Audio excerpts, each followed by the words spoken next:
बिस्मिल्लाहिर्रहमानिर्रहीम। अस्सलाम वालेकुम रहमतुल्लाहि व बरकातुहू। May peace mercy and blessings of अल्लाह सुब्हानहू व तआला be upon all of you my dear friends and viewers. आज हम देखने जा रहे हैं हैड टू का इस्तेमाल, कि हैड टू का इस्तेमाल हमें कहाँ पर करना पड़ता है। हैड टू का इस्तेमाल हमें ऐसे जुमलों में करना पड़ता है जहाँ हमें माजी में कोई काम करना पड़ा। ठीक है, कोई काम हमें मजबूरन माजी में करना पड़ा, वहाँ पे हम हैड टू का इस्तेमाल करते हैं। तो हैड टू वाले जुमले हम रोज़मर्रा ज़िंदगी में अक्सर इस्तेमाल करते रहते हैं। और ये जुमले किस तरह के हैं देखें।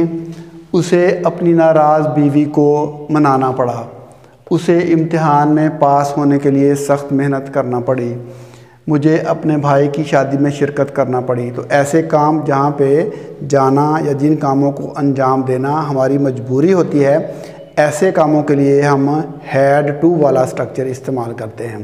बिल्कुल सिंपल सा स्ट्रक्चर है। सबसे पहले हम सब्जेक्ट लिख देंगे, उसके बाद हम लिखेंगे हैड टू।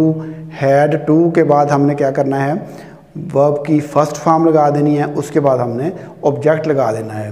तो मैं लिख भी देता हूँ इधर। तो हमने क्या करना है, सबसे पहले हमने लिखना है सब्जेक्ट, उसके बाद हमने लिखना है हैड टू, उसके बाद हमने क्या करना है, वर्ब की पहली फॉर्म लिखनी है और उसके बाद हमने ऑब्जेक्ट लिख देना है। तो ये हमारे पास छोटा सा इसका स्ट्रक्चर है। तो इसके हिसाब से हम जुमले आसानी के साथ बना लेंगे। उसे अपनी नाराज़ बीवी को मनाना पड़ा, उसे अपनी नाराज़ बीवी को मनाना पड़ा। तो मजबूरी का काम है, तो मनाना पड़ा।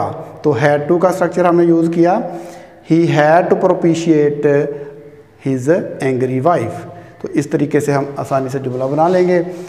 उसे इम्तिहान में पास होने के लिए सख्त मेहनत करना पड़ी, he had to work hard to get through the examination. He had to work hard to pass the examination. Get through लिख लें या पास लिख लें, दोनों ही जुमले दुरुस्त बन जाएंगे। तो ही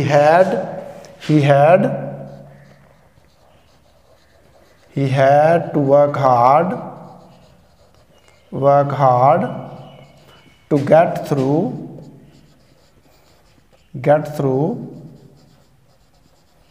the examination. तो उसे इम्तिहान में पास होने के लिए सख्त मेहनत करना पड़ी। He had to work hard to get through the examination. He had to work hard to pass the examination. इस तरीके से हम जुमले बना लेते हैं। तो मुझे अपने भाई की शादी में शिरकत करना पड़ी, I had to attend my brother's marriage. I had to attend my brother's marriage. तो इस तरीके से जुमला बना लेंगे। मैं लिख देता हूँ, I had to attend my brother's marriage। मुझे अपने भाई की शादी में शिरकत करना पड़ी, शमूलियत अख्तियार करना पड़ी। I had to attend my brother's marriage. तो इस तरीके से हैड टू वाला स्ट्रक्चर यूज़ करके हम मजबूरी वाले, जो माजी में कोई मजबूरी हो, उसको बयान कर सकते हैं। किसान को फसल काश्त करने के लिए खेत में हल चलाना पड़ा। The farmer had to plow the field to cultivate crops। या अगर सिंगल क्रॉप है तो to cultivate crops। The farmer had to plow the field to cultivate crops। तो इस तरीके से हम जुमला बना लेंगे। The farmer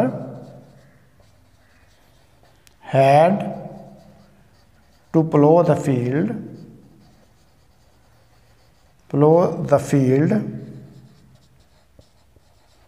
to cultivate काश्त करना, cultivate crop। किसान को फसल काश्त करने के लिए हल चलाना पड़ा। The farmer had to plow the field to cultivate crops।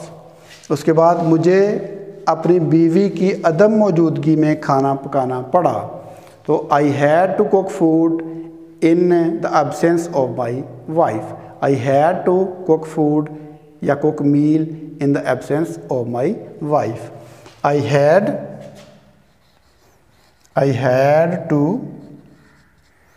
cook meal in the absence of my wife।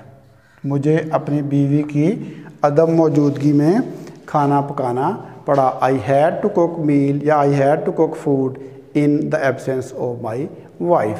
तो इस तरीके से हम हैड टू वाला स्ट्रक्चर यूज़ करके आसानी के साथ ऐसे जुमले जो कोई माजी में मजबूरी को ज़ाहिर करते हैं आसानी के साथ बना सकते हैं। एक दफ़ा मैं दोहरा देता हूँ। उसे अपनी नाराज़ बीवी को मनाना पड़ा। He had to propitiate his angry wife। उसे इम्तिहान में पास होने के लिए सख्त मेहनत करना पड़ी। He had to work hard to get through the examination। अगर मेल है तो he had, अगर फीमेल है तो she had लगा के she had to लगा के जुमला बना सकते हैं। मुझे अपने भाई की शादी में शिरकत करना पड़ी। I had to attend my brother's marriage. I had to attend my brother's marriage. किसान को फसल काश्त करने के लिए खेत में हल चलाना पड़ा। The farmer had to plough the field to cultivate crop. The farmer had to plough fields to cultivate crop. मुझे अपनी बीवी की अदम मौजूदगी में खाना पकाना पड़ा। I had to cook food in the absence of my wife। I had to cook food in the absence of my wife। तो इस तरीके से हम had to वाला स्ट्रक्चर यूज़ करके पास्ट की जो मजबूरी है, कंपल्शन है, उसको बयान कर सकते हैं। तो आज का जो हमारा लेक्चर है वो had to के यूज़ पर था। तो उम्मीद है कि आपको ये स्ट्रक्चर अब अज़बर हो गया होगा और आप इसको रोज़मर्रा ज़िंदगी में इस्तेमाल करने के भी काबिल हो गए होंगे। तो इस फिल वक्त आपसे इजाज़त चाहते हैं। अल्लाह हाफ़िज़। अस्सलामु अलैकुम वरहमतुल्लाहि वबरकातुहू।